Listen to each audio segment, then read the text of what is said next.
단 하루 만에 아시아의 경제 대국인 일본, 한국, 중국이 완전히 다른 길을 걷게 된 아주 드라마틱한 날이 있었습니다. 오늘은 한 정부의 움직임이 어떻게 이 세 나라의 시장을 동시에 하지만 각기 다른 방향으로 뒤흔들었는지 그 격동의 하루 속으로 들어가 보겠습니다.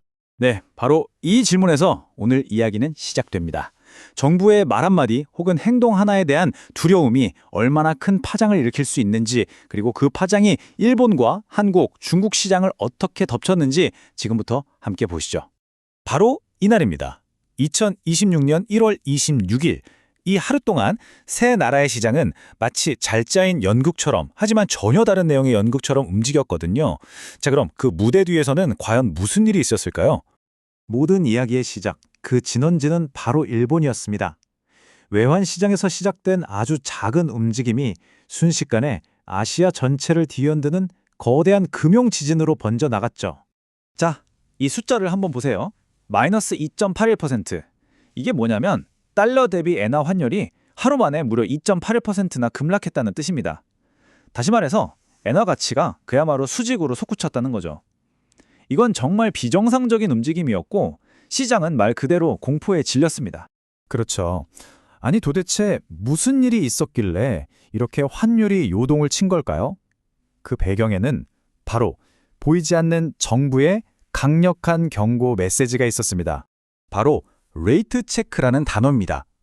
이게 뭐냐면 중앙은행이 시중은행에 전화를 걸어서 지금 환율이 얼마죠? 라고 묻는 건데요. 이건 단순한 질문이 아니라 우리가 지금 시장을 지켜보고 있다, 함부로 움직이지 마라 라는 강력한 경고 사격으로 여겨집니다. 이 소식이 퍼지자마자 시장은 정부가 곧 개입하겠구나 하는 공포에 휩싸인 거죠. 그리고 바로 이 발언이 불에 기름을 부은 격이 됐습니다. 일본 총리가 직접 나서서 투기 세력에게 강력한 조치를 취하겠다고 엄포를 놓자 엔화 가치는 걷잡을 수 없이 폭등하기 시작했습니다. 정치적인 압박이 시장을 완전히 장악해버린 순간이었죠. 자, 이렇게 엔화 가치가 비정상적으로 치솟자 그 충격파는 곧바로 일본의 주식시장으로 향했습니다. 갑자기 강해진 엔화 때문에 일본 증시가 어떻게 무너졌는지 한번 보시죠. 보시는 것처럼 일본을 대표하는 니케이 지수가 하루 만에 1.79%나 급락했습니다.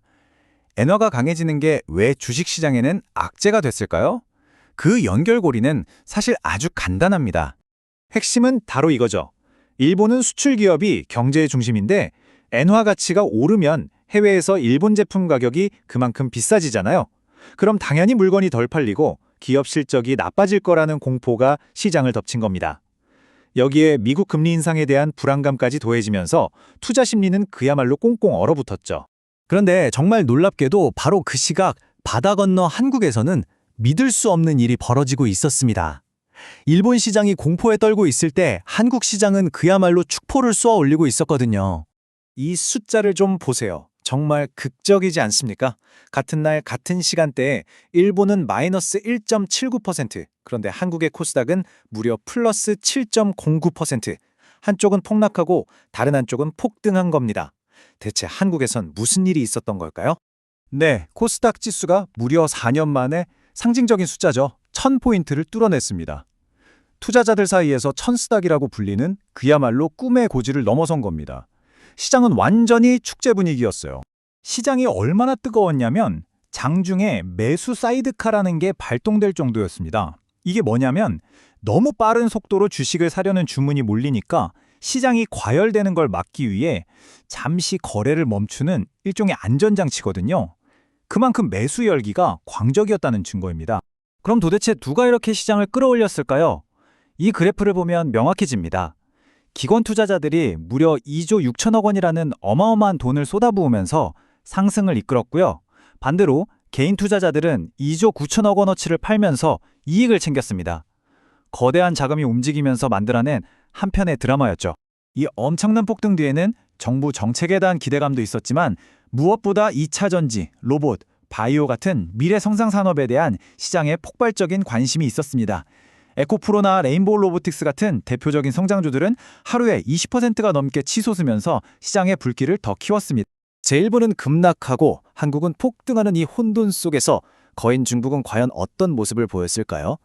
중국은 이런 단기적인 혼란에 휩쓸리기보다는 훨씬 더 큰 그림, 더 먼 미래를 보고 있었습니다. 일본과 한국이 극심한 롤러코스터를 타는 동안 중국 시장은 놀라울 정도로 차분하고 안정적인 흐름을 보였습니다. 그 배경에는 바로 정부의 강력한 정책 의지라는 보이지 않는 힘이 작용하고 있었죠.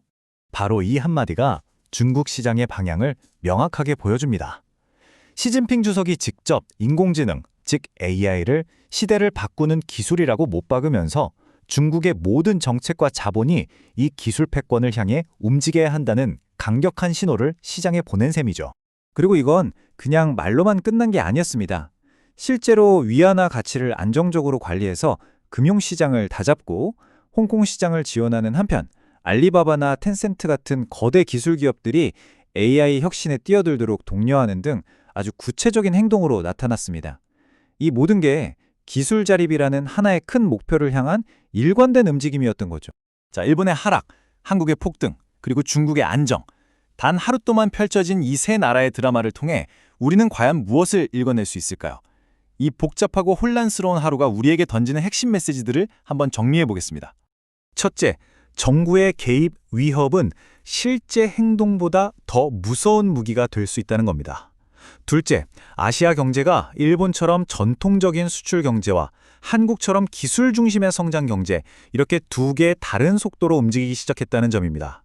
그리고 마지막으로 가장 중요한 건 이 모든 혼란 속에서도 인공지능과 기술이라는 거대한 물결은 결코 멈추지 않고 계속 나아간다는 사실입니다. 2026년 1월 26일. 과연 이날은 그저 변덕스러웠던 시장의 해프닝으로 기억될까요? 아니면 낡은 경제가 저물고 새로운 기술 경제가 떠오르는 아시아 시장의 거대한 지각 변동을 알리는 신호탄이었을까요? 그 판단은 이제 여러분의 몫입니다.